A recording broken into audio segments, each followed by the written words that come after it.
Shortcut হয় না, হয় অনেক কাঠখড় পুড়িয়ে জীবন যুদ্ধের প্রতিটি অধ্যায়ে নিজেকে প্রমাণ করে করে একটু একটু করে আপনি সফল হবেন, একটু একটু করে আগাবেন। ইটস এ জার্নি, এটা কোনো ডেস্টিনেশন নয়।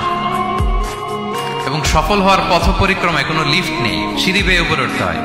কি বেয়ে? কিন্তু আমরা সফল হতে চাই কিভাবে? ডাইরেক্ট 100 তলায় তো আমি সফল, উপরে সবার উপরে আমি, এইভাবে চাই সফলতাটা। সবার উপরে উঠে যাব, গোল্ড মেডেল গলায় পরাই দিবে, আমরা সাকসেসফুল না। সফলতার রাস্তায় কোনো লিফট থাকে না। কি দিয়ে উঠতে হয়? সিঁড়ি বেয়ে ঘাম জড়িয়ে উঠতে হয়। দেখেন, শুধু আলোর মুখ দেখার জন্য মায়ের পেটে আমাদের কত সময় লাগছে বলেন তো?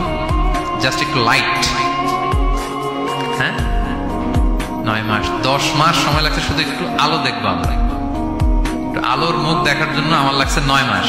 আর এখানে আমরা শর্টকাট খুঁজি, খালি কি খুঁজি? সফলতার কোনো শর্টকাট নেই। অল্প এফোর্টে যারা সফল হতে চায় এরা কোনোদিন সফল হয় না। ইউসুফ আলাইহিস সালামের জীবনীটা একটু খেয়াল করেন, একটু একটু করে তিনি সামনের দিকে গিয়েছেন এবং সবশেষে ইজিপ্টের ফিনান্স মিনিস্টার হয়েছেন। এজন্য ধৈর্য ধারণ করতে হবে, নিজের সর্ব